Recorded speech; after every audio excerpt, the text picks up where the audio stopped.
سبحانك لا علم لنا إلا ما علمتنا إنك أنت العليم الحكيم. رب اشرح لي صدري ويسر لي أمري واحلل عقدة من لساني يفقه قولي. رب زدنا علما، رب يسر ولا تعسر وتمم بالخير. أعوذ بالله من الشيطان الرجيم. بسم الله الرحمن الرحيم. الذي جعل لكم الأرض فراشا والسماء بناء وأنزل من السماء ماء فأخرج به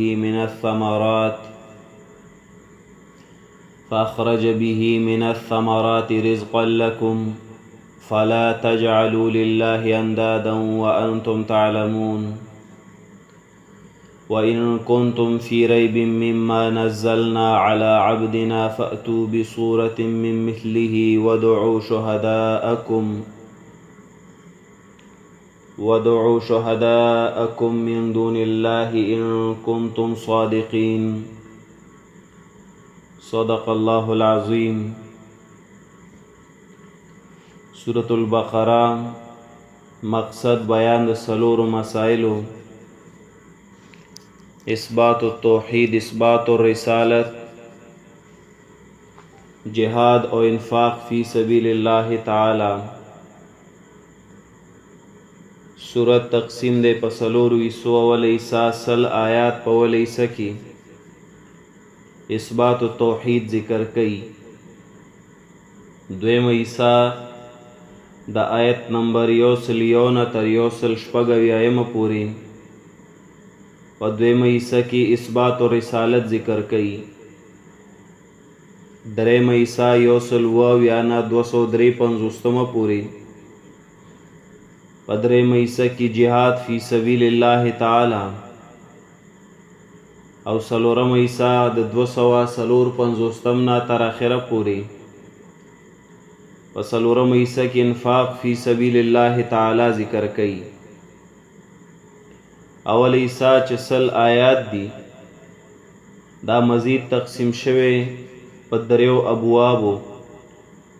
باب اول شل آیتونه پای کې بیان دا دریو ډلو کې کوم چې سورۃ الفاتحه کې اجمالاً ذکر کړي، دلته پاغي وضاحت کړي او د دې باب تفصیلی بیان مونږ کړی دی. دویم باب د آیت نمبر 20 نه تر آیت نمبر 140 پورې 9 آیت پوری و دویم باب کې هغه اصل مسله د دې حصے ذکر کوي، اثبات التوحید. پدې کې رومبني دوا آیاتو کې 20 دی کې هغه اثبات التوحید ذکر کوي، دعوت توحید کوي، خو عنوان د هغې دپاره عبودو راوړي چې عبادت وکړي د رب خپل، او پای باندې ادله عقلیه ذکر کوي. 5 دلایل عقلیه ذکر کوي په توحید د باری تعالی. هغه دلایل ما داوه منګه ذکر کړی دی. داوا اعبدوا ربکم و عبادت کوي د رب خپل. پای 5 دلایلو. 2 دلایل 20 کې یو خلقکم، تاسو پیدا کړی، تاسو خالق دی ځکه عبادت کوي. دویم والذین من قبلکم، او پیدا کړی دی هغه کسان چې تاسو نه مخکې، تاسو د مشرانم خالق دی ځکه عبادت کوي. بیا 3 نور دلایل 20 آیت کې. دریم دلیل جعل لكم الارض فراشا، زمکه تاسو لا فرش ګرځولې، ګرځي په نه دوره نرمه ده چې ګرځېدې نشي، ډوبېږي، نه دوره سخته ده چې تاسو پکې جوړول د کورونو یا د نورو اشیاو نشي کولی.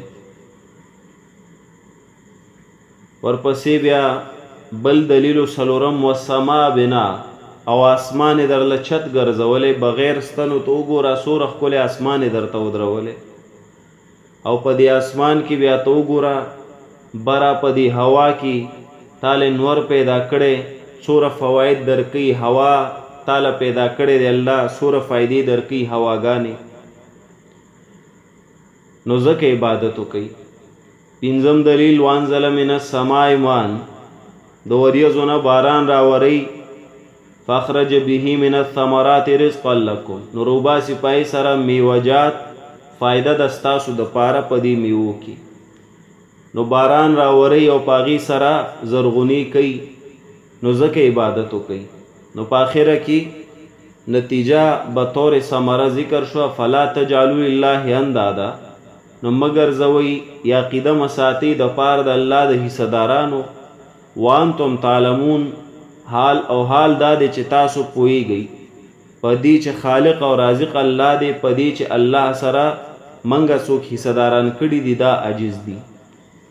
تر دې ځایه زمونږه سبق ویل شوی دی. په آخره کې ما تاسو ته یو خبر وکړه ډیره اهمه، چې دیزی کې الله رب کریم په اول ځل اثبات التوحید وکړو بالادله العقلیه، په دلایل عقلیه سره. حالانکه دلایل نقلیه هم شته، دلایل وحیه هم شته، خو دلته دلایل عقلیه الله ولې ذکر کو؟ دا یو سوال دلته راځي. نو ما تاسو ته ویلیو په دعوت توحید ادله عقلیه دا ځکه ذکر کوي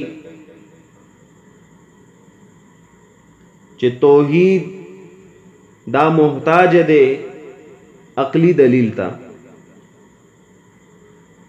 څومره کتب د حدیث چې دي پای کې کتاب الایمان او دارنګ د فقه کتابونه هغې دا ذکر کوي چې تمام مسائل دینی دا محتاج دی نقل ته.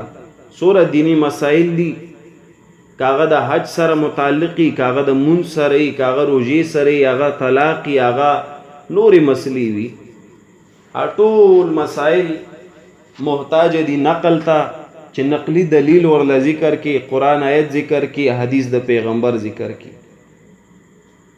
اما توحید د باری تعالی دا محتاج دی عقل ته. نو که نقل هم راغلی نوی پدی، هر یو کس مکلف بالتوحید وی خواه پدی خبر ازان پوئی که په توحید نقل رام نشي، اسی نقلی دلائلم شتا په توحید مخ کی وہ گو رہی. خو که فرض کا بالفرض نقلی دلائل په توحید باندې را هم نشي، یا الله را لګلې هم نوي، بیا هم هر یو تن مکلف بالتوحیدو د توحید پختنه وتی کیدو. حدیث دے د ابو داود، ترمذی او ابن ماجه هم ذکر کړی دی. پر روایت د حضرت علی رضی الله عنه، عائشہ صدیقہ هم دا روایت ذکر کړي. علی رضی الله عنه فرمایي چې رسول الله صلی الله علیه وسلم فرمایل رفع القلم عن ثلاث، پور تکړه ش قلم د دریو کسانو نه، د دریو قسمه خلکو نه قلم پورته شوی دی، یعنی دا غیر مکلف دی، مکلف نه دی. یو عن النائم حتی یستيقظ، عن النائم دا غچانه چې هغه اودوي، حتی یستيقظ تر دې چې هغه ویښ شي. یو تن اودوي داغه نه چې هر څه وشي، یاد ساته هغه مکلف نه وي دغه وخت، لہذا په هغه باندې جرم نشته، سزا نشته. دویم وعن الصبي، او د ماشوم نه حتی یحتلم تر دې چې داغه احتلام وشي، یعنی بالغ شي. ماشوم چې تر څو بالغ نوي دا هم غیر مکلف دی. وعن المجنون حتی یعقل، او د لیونی نه تر دې چې کې عقل راشي، پوه راشي، نو دا مکلف نه دی، دا غیر مکلف دی. د دې دریو قسمه خلکو نه بقایا تمام خلق سدي مکلف دی د توحید په باب کې. نو دا درې کسان مرفوع القلم دی، او چې څوک ودوي، ماشوم وي، لیونی، دا مکلف نه دی. صرف دا درې قسمه خلق څه شو؟ غیر مکلف شو. نو بقایا کو څومره خلق وي او هغې ته بیان د توحید نوي شوی، ځنګل کې پیدا وي، هیڅ ورته پیغمبر نی تله، هیڅ قسمه بیان ورته نی شوی، هم توحید د باری تعالی به پیجنی زکا چې هر طرف هغه نظر اچي دلایل ورتشتا عقلی کایس شی هم نوی اطرافو کې خپل ځان ورله یو عقلی دلیل دی نو دا د معرفت د باری تعالی د پاره کافی دی چې ځان ته وګوري دا زه چا پیدا کړم دا لاسونه دا خپې دا سترګې دا غوږونه نو څومره عقلی دلائل چې دي دا د توحید د پاره بالکل کافی دي. یو حدیث دی د بخاری شریف صحیح ابن حبان هم ذکر کړي ابو هريره رضی الله عنه نقل دی چې نبی سلام فرمایي کل مولود یولد علی الفطرة هر یو پیدا کیدون کې چې پیدا کیږي نو هغه په فطرت دینی فطرت باندې فطرت نه مراد توحید د باری تعالی دی چې دا هر یو کس پیدایش چوش یعنی پیدا شي هغه اول موحد وي بیا فرمایي فابواه یهودانه نو دا مور او پلار یعنی ماحول هغه يهودي کی او ینصرانی یا نصرانی کی او مجوسانی یا مجوسی کی نو ماحول داغه کفری کی کا فرض کيو تن دا سيو ساتل شي چې د شرک اثر بالکل حل تنوي پاغزای کی او هغه پاغزي کی لوی شي مشاهده به تاسو خپلو کی چې دا با فطرتي موحد وي یو تن دی یو ځنګل کې لوی شه شرکیات نشته يهودیت نشته داسې خلک هم نشته چې مشرکان وي یعنی هغه ته آثار د شرک ملاو نشي نو تاسو ګوري فطرتن هغه به موحد وي دغه حدیث چې کله امام بخاری راوړي نو بیا وروستو نبی صلی الله علیه وسلم د سورۃ الروم آیت نمبر 13 هم ذکر کوي دلته آیت نمبر 13 د سورۃ الروم ان شاء الله هغه وراشي چې پاغي کې د دین فطرت یعنی د توحید ذکر دی نو فطرت نه مراد څه شی دی توحید دی ان شاء الله تبم بیا وضاحت پکو او اوس دلته یو سوال دا راځي چې څنګه یو ماشوم پیدا شي ناغه پیدایشي موحد وي تر لویدو پوری تر سوچ هغه د شرک آثار نه ملو شوی داغي جواب شته الک سورۃ الاعراف وګورئ سورۃ الاعراف آیت نمبر 102 آیم 172 نمبر آیت د سورۃ الاعراف د آیت په دی دلیل دی چې تمام انسانان د آدم علیه السلام د شانه تر قیامت پورې راتلون کی تمام بچي الله تعالی رو باسلو او ټولي گوا کو پدی چې تاسو رب نیم ټولو زمونږ ربي سورۃ الاعراف ووم نمبر سورۃ آیت 102 آیم 172 نمبر آیت وَإِذْ أَخَذَ رَبُّكَ مِنْ بَنِي آدَمَ او یاد کله چروي سترب ستا د اولاد د آدم علیه السلام نه من ذوریم یعنی داغي د شاګانو نه ذریتهم بچی داوي واشهدهم علی انفسهم او گواہی ک دوی په خپل ځانونو چې تاسو ما پیدا کړی نو ورته وي الستو بربکم ازستا سو رب نیم زستا سو پالون کې نیم قالوا ول دی بلا بشکا زمونږ ربي شهیدنا بیان کو مونږ د دې خبر چې ته زمونږ ربي نو دا په فطرت کې چې توحید راغلی دی داغي اصل وجه دا ده چې په عالم ارواح کې الله رب کریم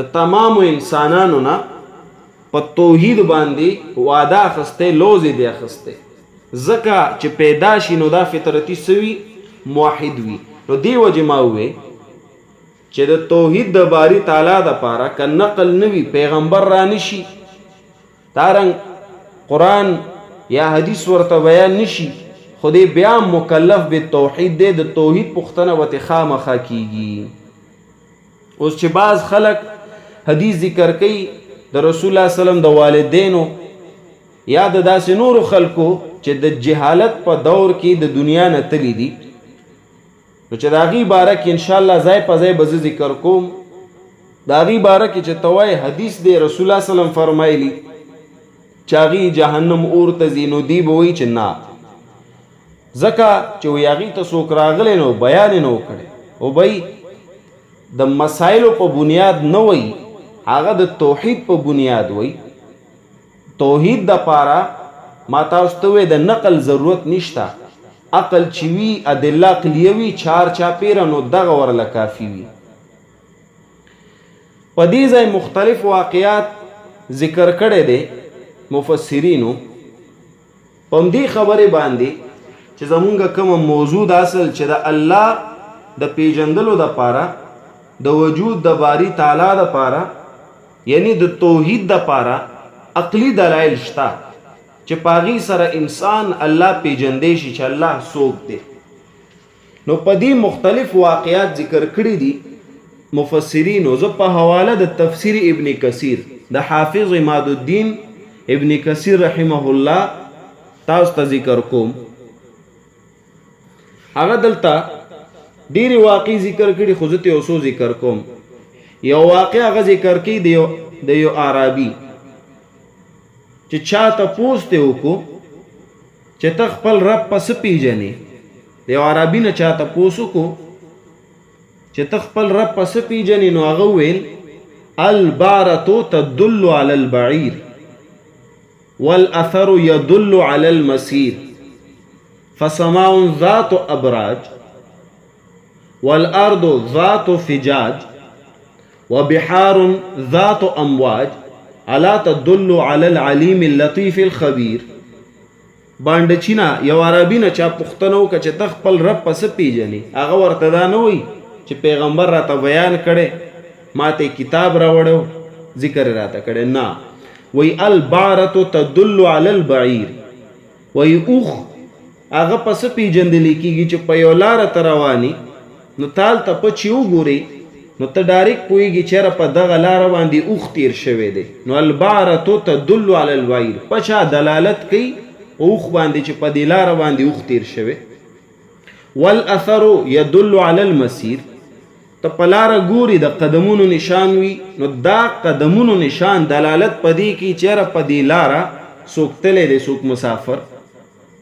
بیا وی فسماء ذات ابراج نو آسمان برجونو والا والارض ذات فجاج او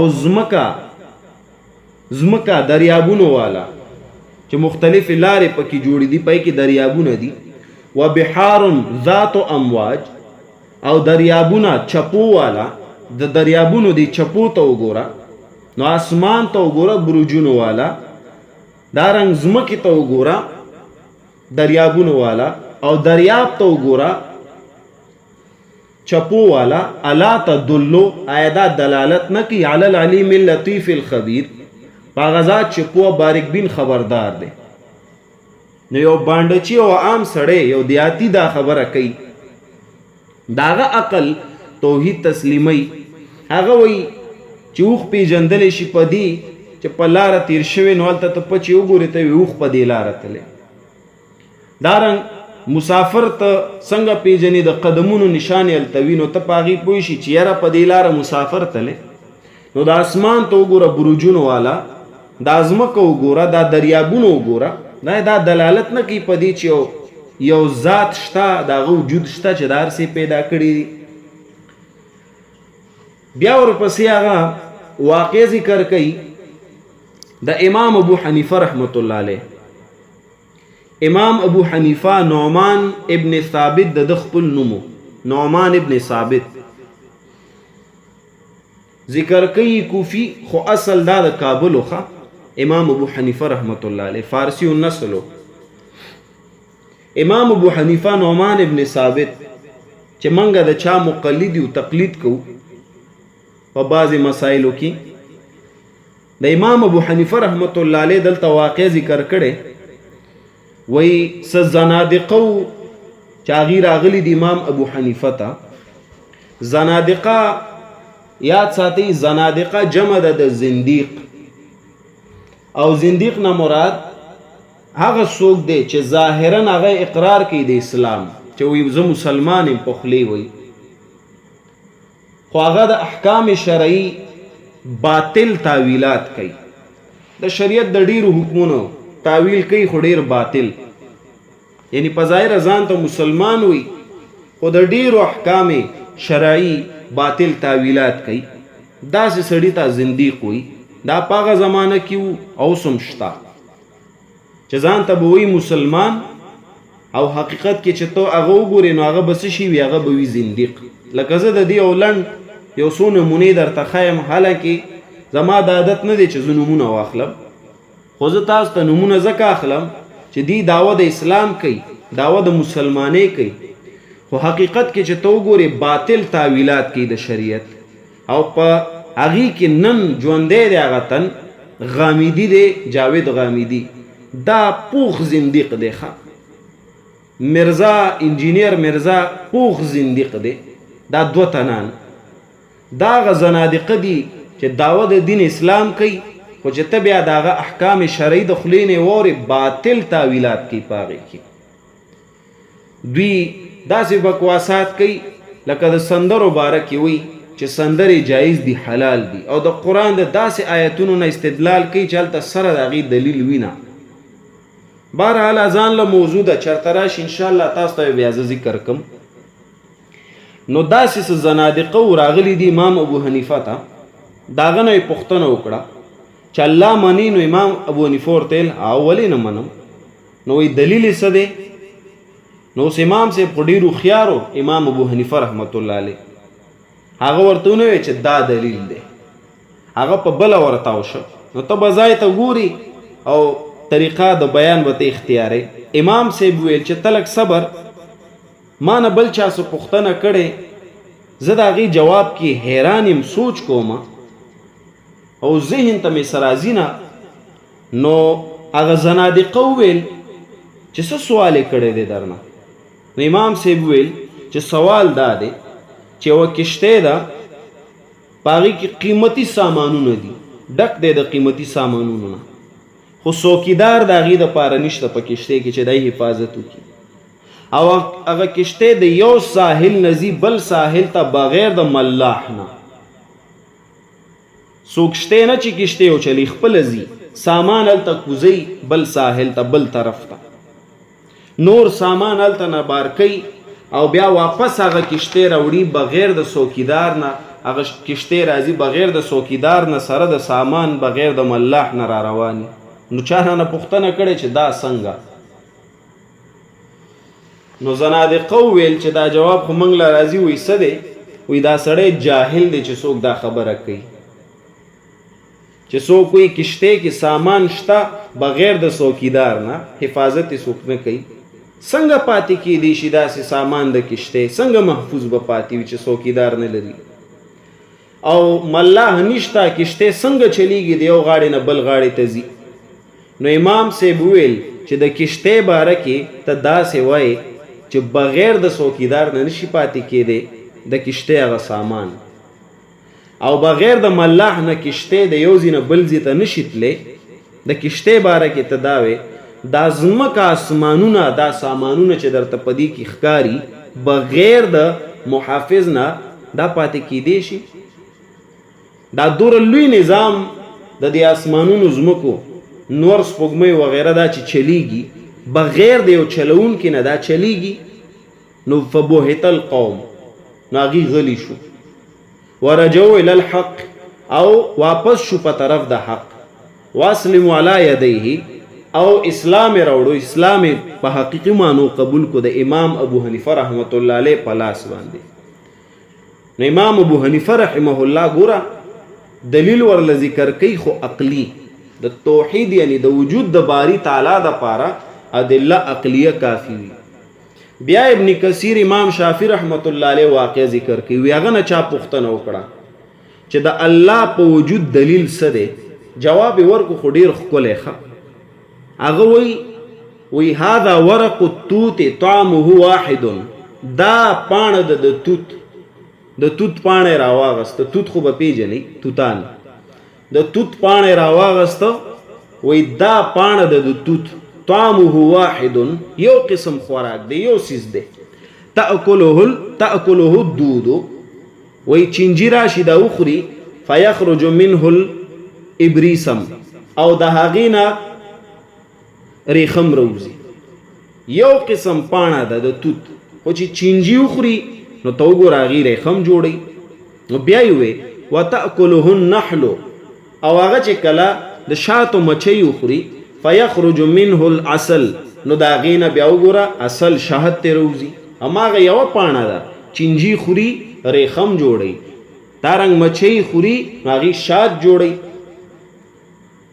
بیا ورته امام شافعی رحمت الله علیه وی وتأكله الشاة والبعير والانعام فتلقيه بعرا وروثا او وی چې کله ګډي بيزي او خان ډانګر دا وخوري نو تو ګوره دا غینه پچی او غشایه جوړیږي هماغه یو پاڼه ده چې چینجی خوري ریخم ته جوړیږي چې د شاتو مچی خوري شات ته جوړیږي دا رنګړی بيزي او خان نور ډانګري چې خوري داینه پچی او غشایه جوړیږي او بیا وی وتأكله الظبا فيخرج منها المسك او چې کله اوسید او خوري داغینه مشک جوړیږي وهو شيء واحد حال دا دی چې دا یو چیز دی خو مختلف اشیاء چې خوري مختلف اشیاء جوړي دا دلیل دی په وجود د باری تعالی چې یو پاڼه د توت او چینجی خوري ریخم جوړي د شاتو مچی خوري شات جوړي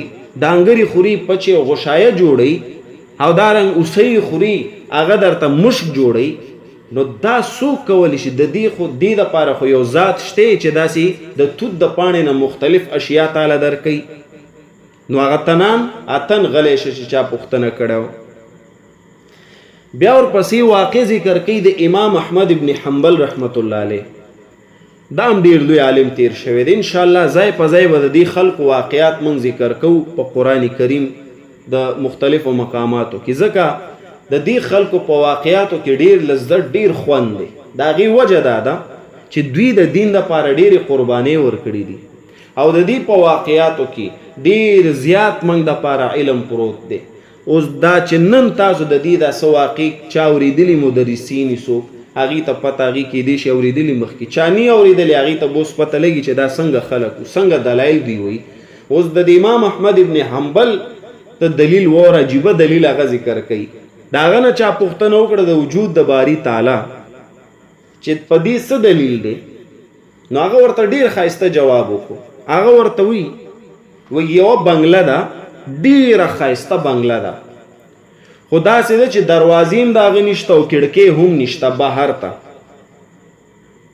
دروازې هم نه لري کړکۍ هم نه لري ډېره ښکلې بنګله ده تکه سپینه بنګله ده بهر نه چې وګورې داسې سپین لکه سپین زر ځلیږي او دننه نه په شان د سرو زرو دی تک زیړ نو اچانک هغه کولاو شي او د هغې نه حیوان روزي د داسې بنګلې نه چې نه دروازه لري او نه کړکۍ لري اچانک کولاو شي یو طرف نه د هغې نه یو حیوان روزي او هغه حیوان ډیر زیات ښایسته شکل او ښکلې اواز وي اوري ویني او هغې کې شعور هم وي نو هغه تن وویل چې دا څنګه نو جواب یې ورکو اګې وګوره که نه اګې داسې وي دا یو بنګله ده نه دروازه لري نه کړکۍ لري تک سپین دی د بهر نه لکه سپین زر او دننه چې وګورې داسې لګي لکه سره زر اچانک هغه کولاو شي او د هغې نه یو بچی وړوکی غوندې راوځي ښکلی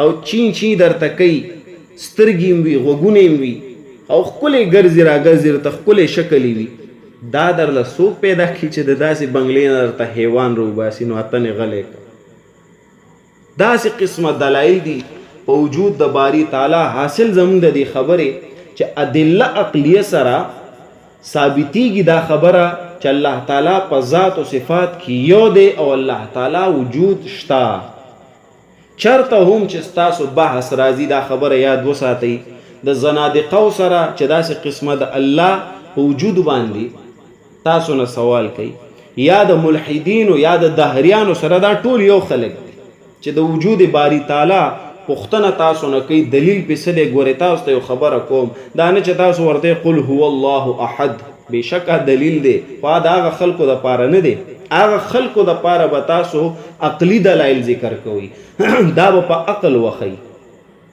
ما په خپله یونیورسټي اف پېښور کې چې مونږ سبق وی دلته د دهریت او د الحاد ډیر آثار دی ځکه بعضې مات نیم ساینسدانان وي د دې پیښور یونیورسټۍ هغې یو 2 ټکي ساينس چې ووایي نو بیا په اسلام اعتراضونه شروع کړي، ځکه ځان ورته څه شیخ ښکاري.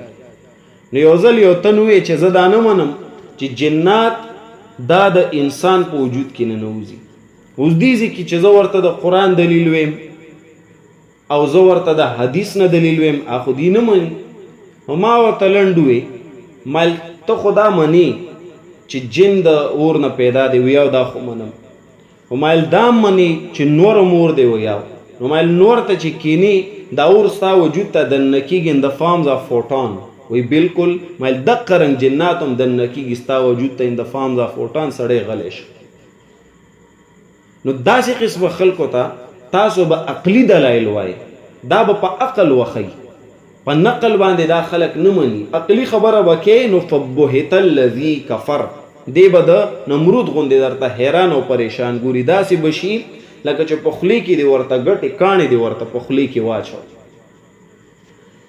بهرحال داسې قسمه دلایل چې اول ځل تاسو دلته وکته، انشاءالله په دې باندې قرآن کریم ځای په ځای ذکر کړی د دې دلایلو. خاص کر یو څو سورتونه دي لکه سورة الانعام، دې کې به داسې قسمه دلایل ډېر وګورئ انشاءالله.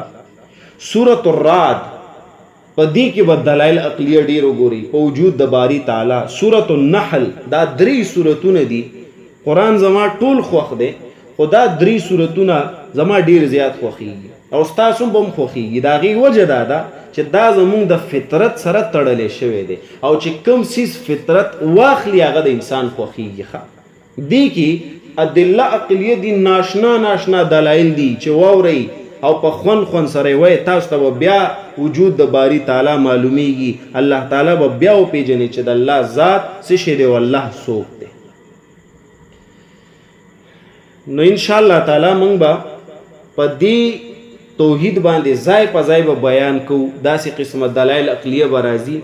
لنډ تاسو ته مې وړوکی شانتې بحث په دې وکړو چې دا دلایل عقلیه د الله د وجود د پاره کافی دی. په هر ځای کې بیان هم کوي نو دلایل عقلیه په بیان کوي د الله په توحید باندې، د الله په یووالي. او قرآن کریم د دې اهتمام ډیر زیات کړي. د حدیثو کتابونه، د فقه کتابونه تاسو ګوري هغې د توحید بحث نه کوي. ما سوا د امام بخاري نه چې صرف یو باب ایښی دی کتاب التوحید، باب التوحید راوړي، هغې کې هم صرف د بعض خلکو د تردید د پاره هغه باب یې داسې مفصل بیان د قرآن غوندې هغه نه کوي. نو زمونږ دا آیات اختتام پذیر شو. وَإِن كُنتُم فِي رَيْبٍ مِّمَّا نَزَّلْنَا عَلَىٰ عَبْدِنَا فَأْتُوا بِسُورَةٍ مِّن مِّثْلِهِ. دې آیت کې اثبات او رسالت دی. دلته اثبات او رسالت دی، ورسره ضمن کې 3 نورې خبرې کوي: صداقت الکتاب، دلیل وحی او مطالبه د دلیل کوي د منکرینو نه. نو صرف دا درته ذکر کوم چې روستو الله تعالی د خپل توحید بیان وکړو، الله دې وپېژندو، نو اوس ورپسې اثبات او رسالت ذکر کوي. دې پسې ضروري څیز هغه څه شی دی چې ته وپېژنې، رسالت د رسول الله صلی الله علیه وسلم. او هغې سره صداقت الکتاب هم کوي، دلیل وحی هم پې ذکر کوي او مطالبه د دلیل هم کوي د منکرینو نه چې اثبات او رسالت درته ثابت کی. نو دا انشاءالله موږ به آینده چې زمونږ چوټیانې ختمې شي د پیر په ورځ دا آیت به انشاءالله تعالی مونږ ووایو. تر دې ځایه زمونږ سبق ویلی شو. وصلی الله تعالی علی خیر خلقه محمد و آله و صحابه اجمعین برحمتک یا ارحم الراحمین.